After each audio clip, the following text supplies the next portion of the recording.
A son returns from a fun night out to find his entire family slaughtered. He had been hit in the head 40 or 50 times with a baseball bat. The entire wall was covered in blood. An informant told police that some sort of violent Muslim faction might be involved. The police soon discovered that the facts aren't adding up. She wasn't surprised at all. She had no defense wounds. This was obviously well thought out and perfect murder.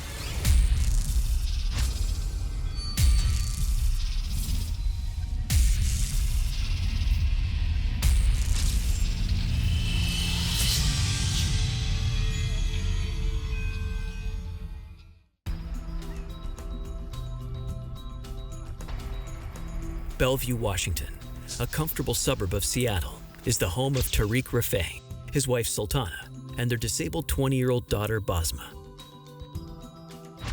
The Pakistani-Canadian family has recently moved from West Vancouver, just 40 miles across the border from Washington State. Tariq Rafay was a very respected and intelligent structural engineer. He was a devout Muslim as well. His wife, Sultana Rafay, she had a master's degree in nutrition, and she was known to be a very devoted mother to both of her kids, and particularly to her daughter, Basma, who was severely autistic. Tariq moved the family to Bellevue for a much more lucrative job, all the better for funding his son Atif's Ivy League education at Cornell University. Well, he was very kind, compassionate, a good father, you know, and a good engineer. For 5 days, the family has been enjoying a visit from Atif and his close high school friend from Vancouver, Sebastian Burns, both enjoying their summer break. All right, I'm heading out, guys. See you later. All right, we'll see you later. On July 12, Atif and Sebastian head out for dinner and a movie. Tariq, Sultana, and Basma settle in for a quiet evening at home, not realizing they are living their last hours on Earth. Coming home later that night, Atif and Sebastian are greeted by a horrific scene. I need an ambulance. My friend, his mom and dad, we think they're dead. Why do you think that they're dead? There's blood, they're not breathing, there's blood all over his face. Please just come. I don't think it's safe here. Terrified, the boys wait outside for the arrival of the police. Within an hour, cop cars line the suburban street. Police discover the bodies of the Rafay family, one after the other, murdered in separate rooms. They discovered Sultana, who was the first one killed, lying on the lowest level of the home. And it appeared as though she had been unpacking some boxes.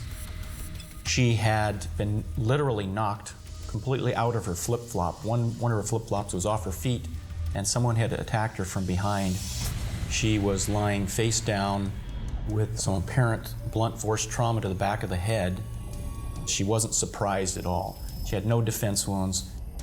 She either knew her attacker, or someone would have had to snuck into that room and snuck up on her, which was not very likely due to the size of the room, and hit her in the back of the head. And then she just died right there. But that's just the beginning of the carnage. Then I wandered upstairs. The first room I went into was Dr. Rafay's.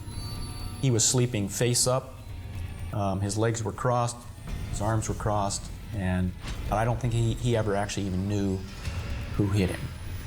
The entire wall up against which the head of the bed was pushed was covered in blood and tissue and the brain matter, and the pattern that was 12 feet wide and 9 feet tall.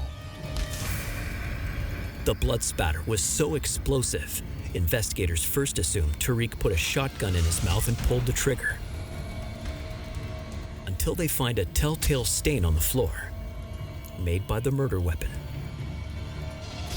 It was clear that he had been struck numerous times with a baseball bat and hit in the head 40 or 50 times, and no place else on his body was touched. It was just way beyond what was needed to do what they wanted to do.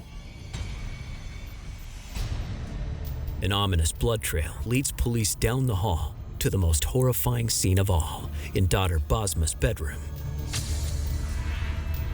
It was extremely evident that she was chased around the room. Baseball bat impressions were in the drywall, several different locations where the killer had missed. 𝐵𝑆𝐻 herself had defense wounds. She had broken ribs, broken arms, where she had placed her hands above herself to try and defend herself. Barely clinging to life, she's rushed to the hospital, but succumbs to her wounds later that night before she can ID the monster who stalked and killed this disabled young woman like prey. We later learned that 𝐵𝑆𝐻 couldn't talk. 𝐵𝑆𝐻 couldn't call 911, and she couldn't even call for help to her mom or dad. There's I think, a human reaction when a man kills a woman, especially a small, completely unaware woman who had no idea that it was coming. And the violence, it's almost personal. Officers canvass the quiet cul-de-sac, desperate for any lead in the triple homicide. We will literally get an aerial map and just start crossing off houses as we go to make sure every house in that neighborhood had been contacted to determine if there was any witnesses or people that saw anything on that night. Unfortunately, neighbors noticed nothing out of the ordinary. At the station, police debrief Atif and Sebastian, hoping the traumatized teenagers could shed some light on the situation. And at the time, all we knew was the Rafays were murdered, and their son and his best friend had just come home and discovered this grisly scene. And so it was very important that we get them away from that situation and into the police department where we could talk to them about, what happened and what did they know. They said about 8:30 they left. They told us what car they left in, and then they told us where they'd been. They went down to a nearby restaurant, the 𝐂𝐥𝐤𝐸 restaurant, ordered some things, went next door to a movie. The boys can't help but wonder what would have happened if they stayed in that night. Would they have been victims 4 and 5? And their ordeal isn't quite over yet. Police have to confiscate their clothes for testing in case they accidentally picked up DNA evidence from the killer at the house. And police must find somewhere for them to stay since the home is now a crime scene. We put them in some new clothes and then dropped them off at a hotel. At the house, the forensics team continues scouring the scene for clues. Could this have been a robbery gone very wrong?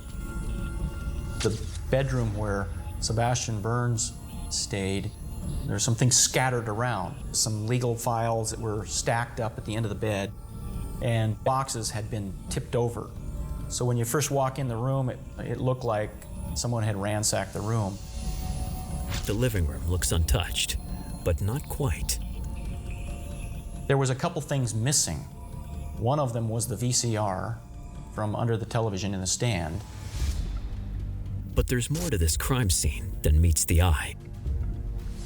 I'd taken thousands of burglary reports and seen thousands of burglary scenes. Something about this scene it didn't look real, like a typical burglar.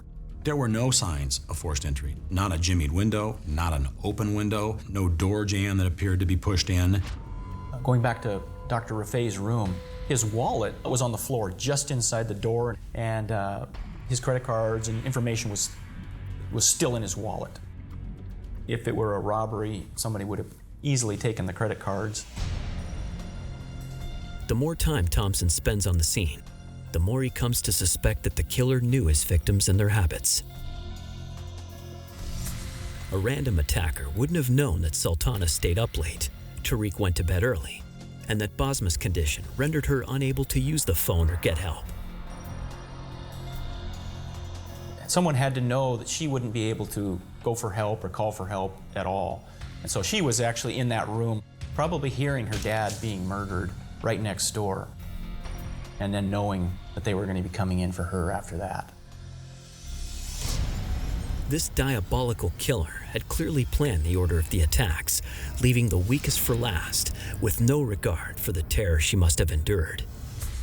As detectives struggle to make sense of this horrific crime, an unexpected lead comes to light. A few days after the murders, an informant told police that some sort of violent Muslim faction might be involved. The tipster informed the police that it may have something to do with Tariq Rafay's interpretation of the Quran, which was apparently a little bit controversial. It's an interesting theory, but it's what the informant tells them next that adds credence to this possible motive. This same informant told them something about a baseball bat being used. The general public did not know that a baseball bat was the murder weapon. Could Tariq Rafay have been the target of a vicious hate crime that resulted in that terrible night's bloody rampage?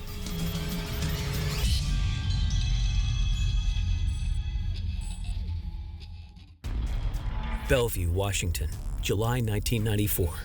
18-year-old Atif Rafay returns home with his friend Sebastian Burns to find his parents and his sister brutally bludgeoned to death.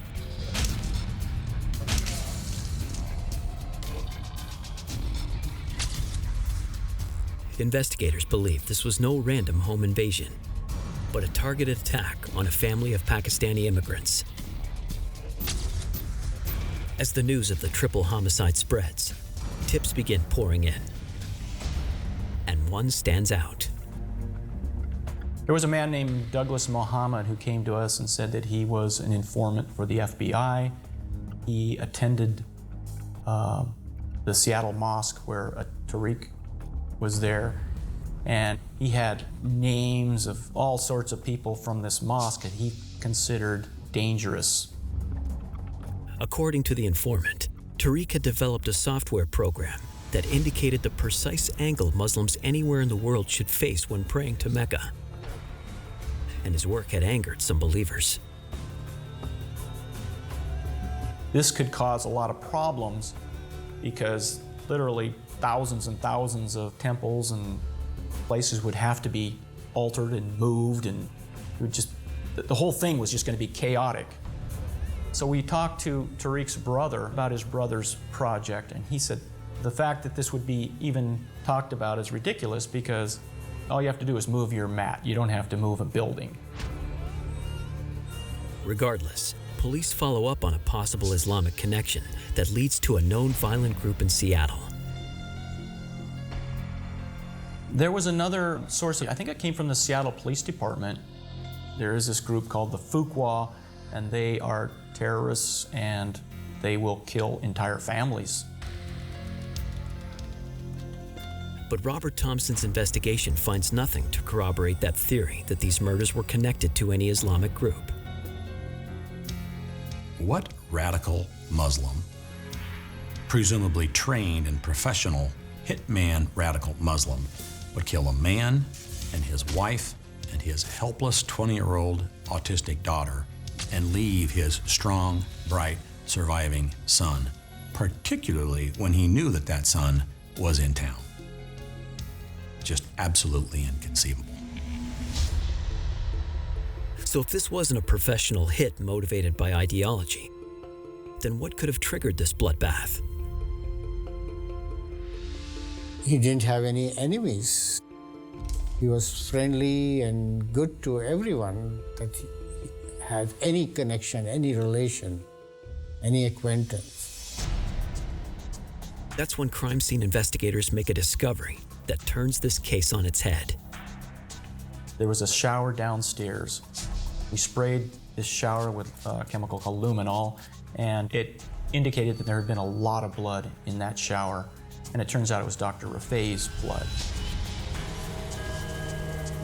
Now we knew the killer had showered and cleaned off, which is highly unusual that someone would feel that comfortable in a residence taking a shower.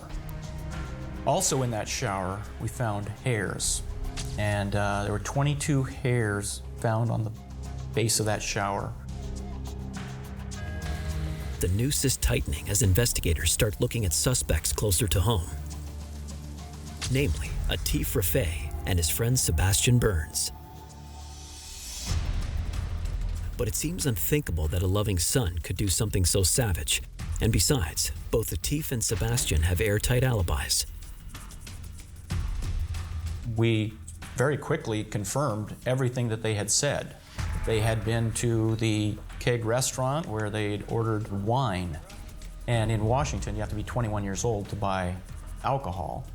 And so the waiter, he remembered them. We went over to the movie theater, and people at the movie theater remembered them.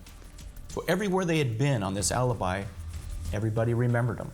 So that was, for us, was a good thing because we could confirm that these guys weren't involved in this thing at all. Meanwhile, a funeral is arranged for the Rafay family, 3 days after their senseless murders.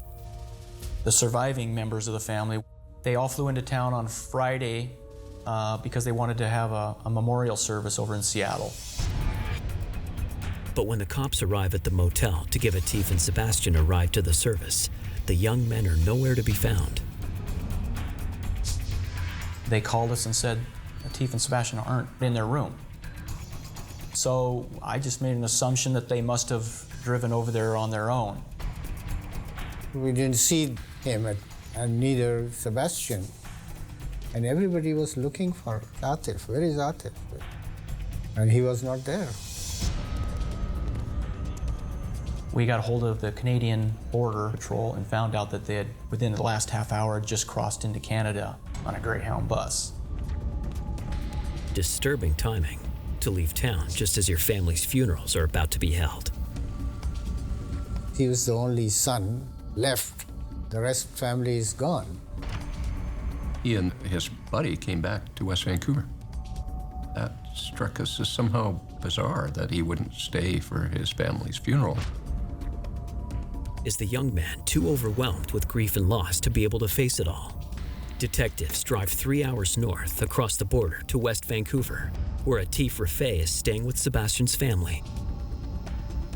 We needed to go talk to them because they were acting suspicious and they were doing things that were just totally way out in left field. Sebastian's not here. At the Burns family home, detectives get an icy reception. The door was answered by Sebastian Burns' father. He was extremely angry, and he said, "I know who you are," and he said, "You are really something." And he slammed the door, shook the whole side of the house, and that was the last conversation I had with the Burns family. All attempts to meet with Atif and Sebastian go nowhere. Why won't the boys cooperate? Could it be these bright, ambitious young men are also ice-cold killers?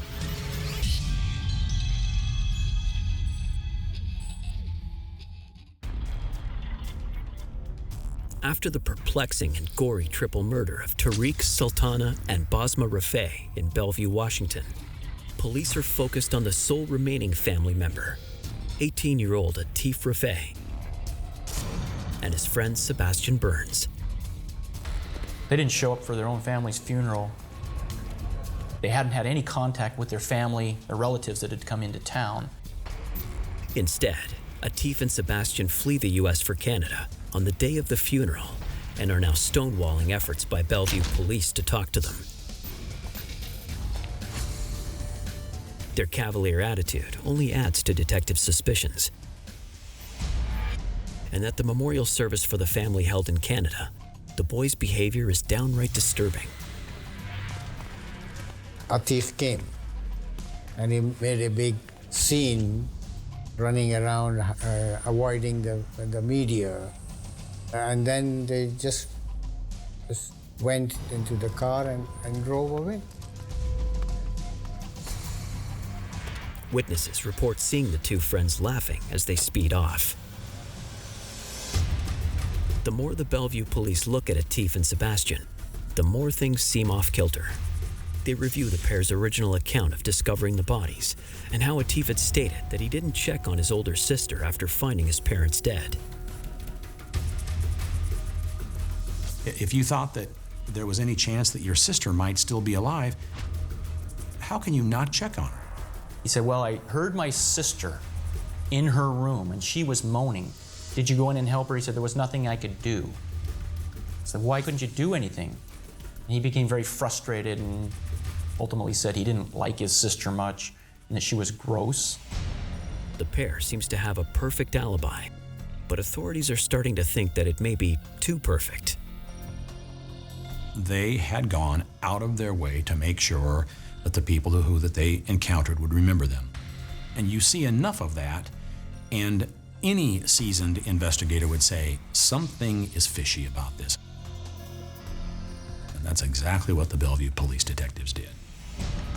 At the restaurant before the movie, the boys ordered wine with their salad, despite being at least 2 years under the legal drinking age. The waiter, he said, well, you're not old enough. And he said it was kind of strange that they were ordering wine with their salad. At another restaurant, they leave an incredibly generous 333% tip. They ordered like $3 worth of food, but left a $10 tip, so they remembered them. And their most elaborate theatrics occur at the movie theater. Then, as fate would have it, when they actually went in and sat down at the theater, the curtains wouldn't open. It was the perfect opportunity for them to make sure everybody in the theater remembered they were there, and they did not waste it. They jumped right up on stage. Burns started yanking on the curtains in an effort to get them open. The murders took place during the movie. We could not verify that they stayed for that movie. Even with the help of Canadian authorities, Bellevue police find themselves blocked in their investigation of the pair. So they decide to work around it. Once we realized we weren't going to be able to talk to Atif and Sebastian any longer, we thought, well, let's start talking to their friends, their school teachers, and people that knew them and find out who these characters really are. On the surface, Atif and Sebastian seem to be the golden boys. They were both very intelligent, sort of top of their class, smart. Both of them had just finished their freshman year in college. They had a deep interest in philosophy and in movies. Speaking with one of their high school teachers, investigators learn that their intelligence is not limited to academics. And this teacher said, well, when you think of Sebastian Burns, think of David Koresh, the cult leader of the Branch Davidians. And this teacher said that he had this ability to, snap his fingers and get people to do things for him. They both took great delight in boasting how they were intellectually superior to everyone else. And police make a chilling discovery. Sebastian had played a lead in a high school production of The Rope. Black and white ethical poles of good and evil and right and wrong are required. An Alfred Hitchcock movie that was turned into a play. It was about two college kids who commit the perfect murder. So I immediately went out and rented that movie. The two people starring in that movie were very strikingly similar to Sebastian and Atif, I thought. It just raised more and more suspicions about these two. Had the play inspired Burns and Rafay to plan a real-life murder? Bellevue police can't prove their suspicions without more evidence. And until they can lay formal charges, they can't compel Rafay and Burns to return to the U.S. from Canada. They only have one critical piece of evidence: the hairs found in the downstairs shower, presumably belonging to the killer. Bellevue police need DNA samples from Atif and Sebastian for comparison to these hairs. But that will prove difficult to get them from Canada, even with the assistance from Canadian police.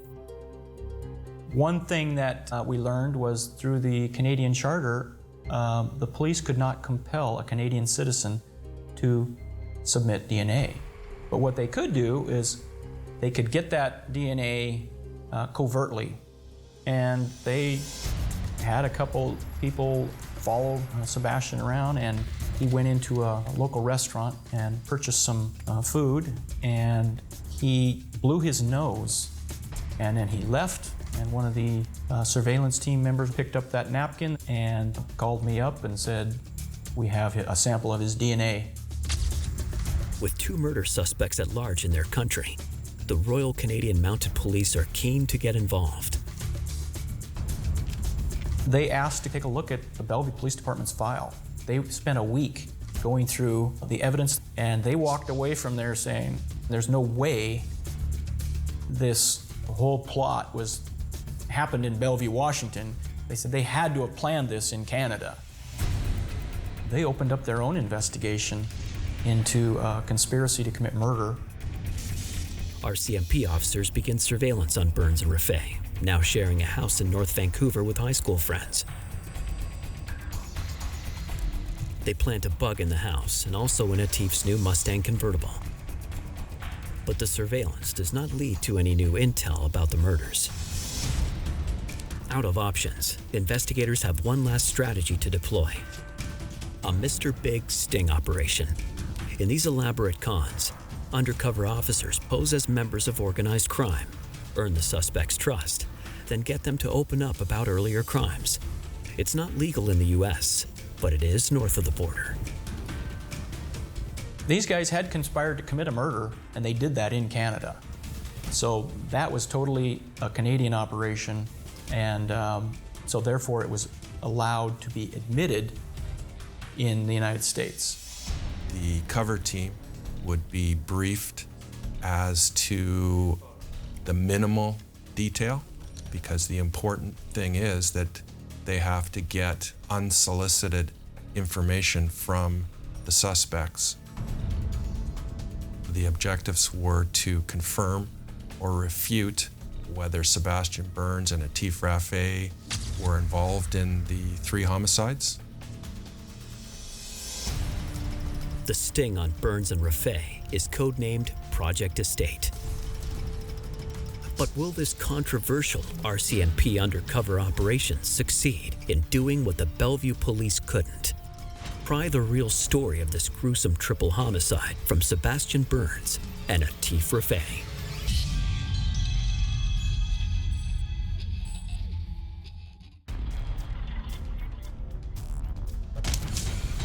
Eight months after the triple homicide of the Rafay family, the Royal Canadian Mounted Police are launching a complex undercover investigation of the victim's teenage son, Atif Rafay, and his best buddy, Sebastian Burns.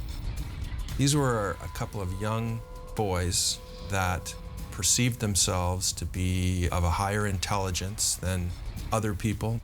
They were very analytical. They were very intuitive. They struck me as believing that they were untouchable. The RCMP knew that Burns was calling the shots. The day after they claimed to have discovered these murders, it was Burns who started to assert himself. Rafay was clearly the passive one. It was that information that the RCMP used to determine that Burns was the one that they should work. Going through the surveillance tapes, officers determine the time and place to first approach Sebastian Burns. He has an appointment at Crimper's Salon at 5 p.m. the next day. Burns went to get his haircut. They had an opportunity to meet when he was coming out of the salon. The investigators know Sebastian loves slick cars, so they bait the trap for him carefully. I approached him, explained to him that I had locked my keys in my car, and asked if he'd be willing to give me a ride. And just engaged in conversation, building a rapport and a relationship. Gary implies that he works for a guy who's connected and has big money. Intrigued, Sebastian mentions he's got a movie he wants to make. Gary suggests he talks to his rich boss about backing it. That sounds awesome, yeah. And Sebastian jumps on the bait.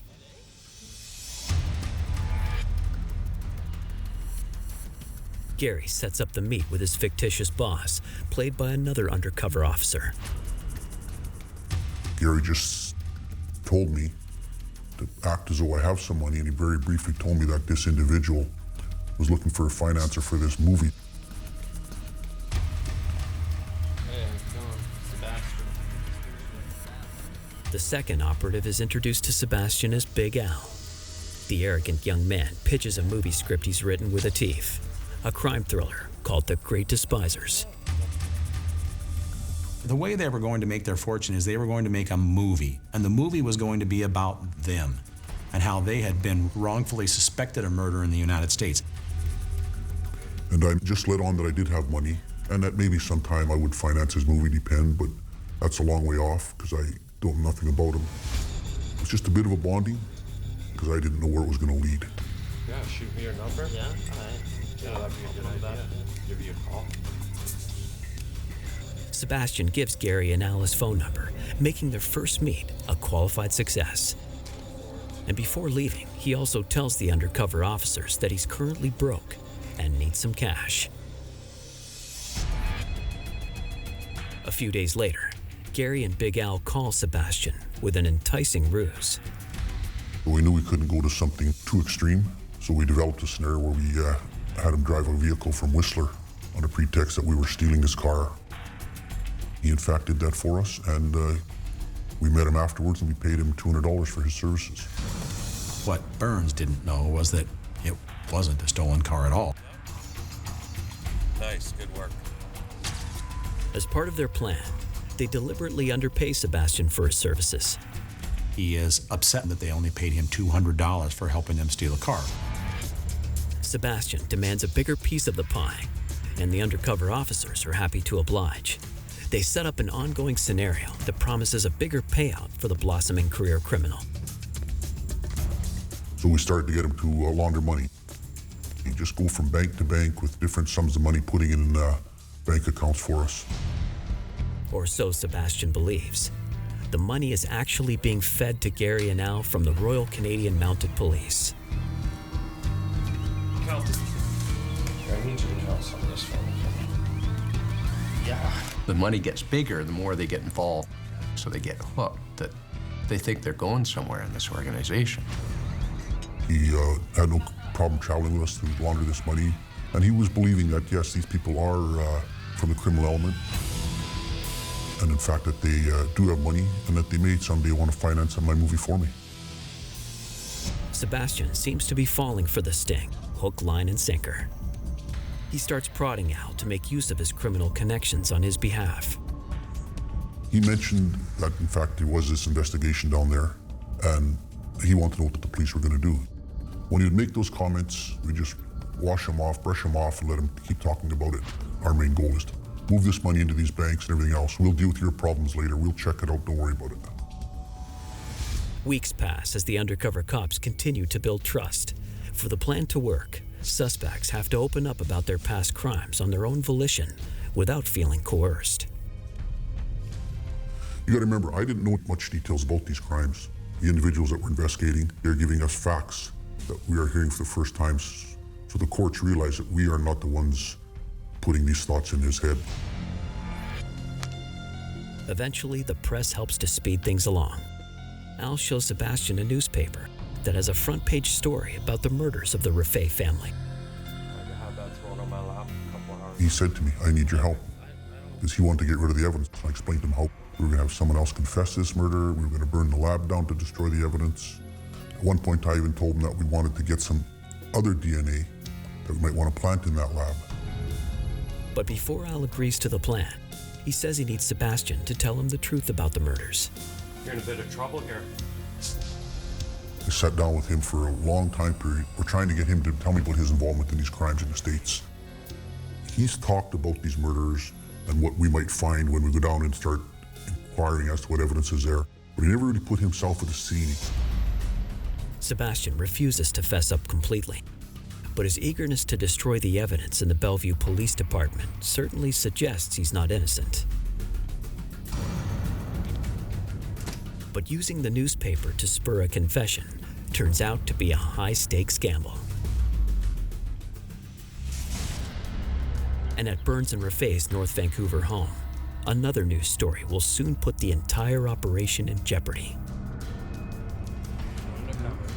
And they are reading an article about a trial that's happening, and the evidence that they have on the man who's on trial for murder was all gathered from an undercover operation, and they can be heard saying, it sounds like Gary and Al. And it was at that point that the Royal Canadian Mounted Police said, they've made us, they're onto us, and we need to pull the cord. It looks like the 3-month sting is about to come apart at the seams, and these cunning young men will get away with murder.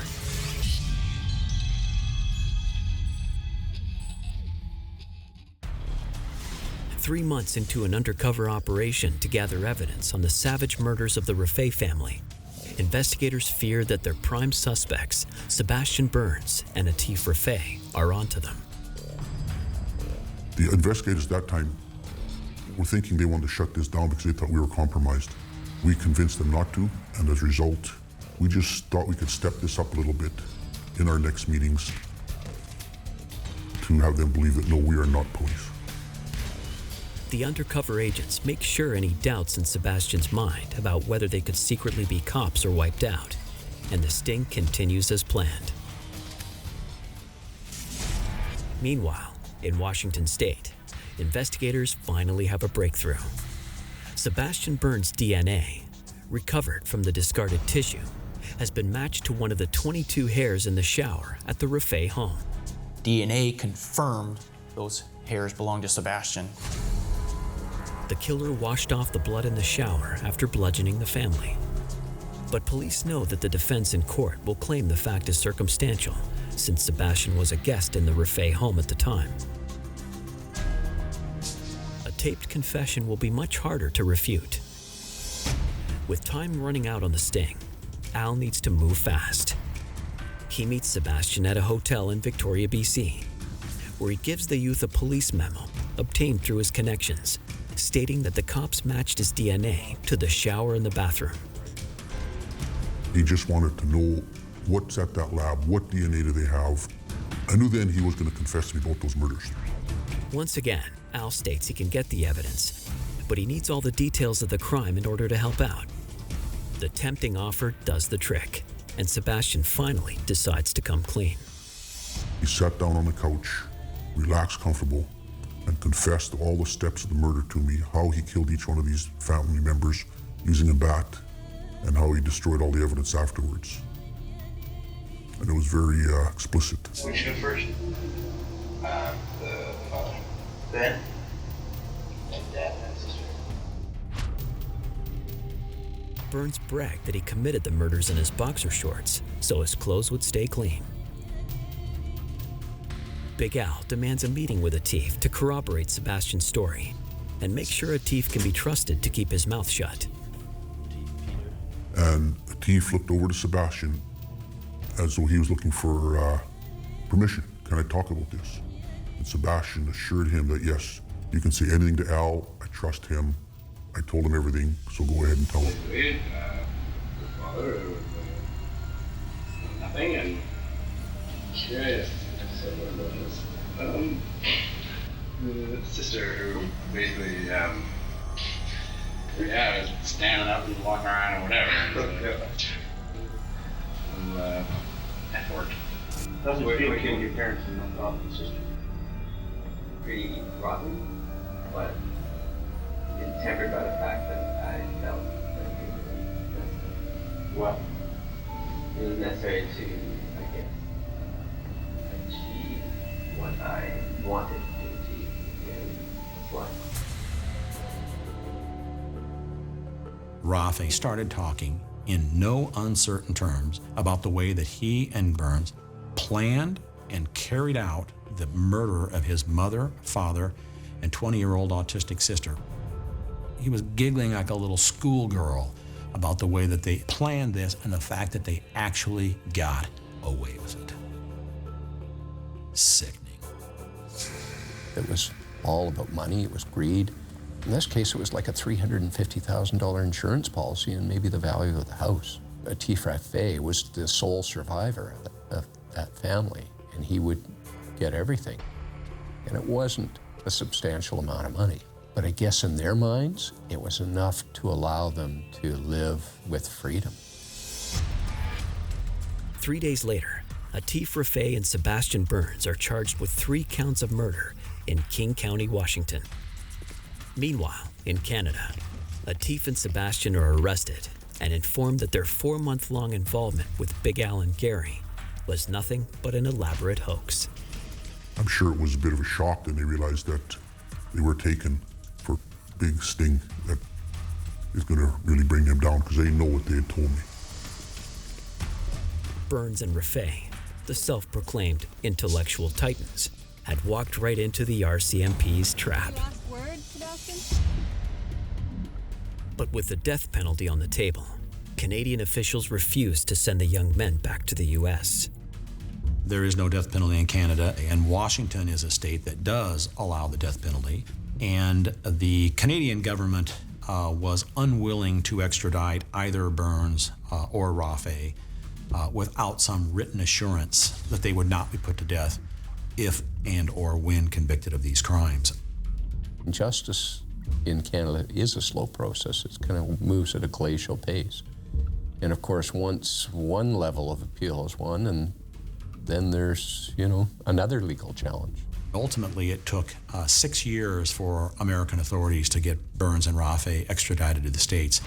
The U.S. eventually agreed to not seek the death penalty because they wanted these two to face trial for these horrific crimes.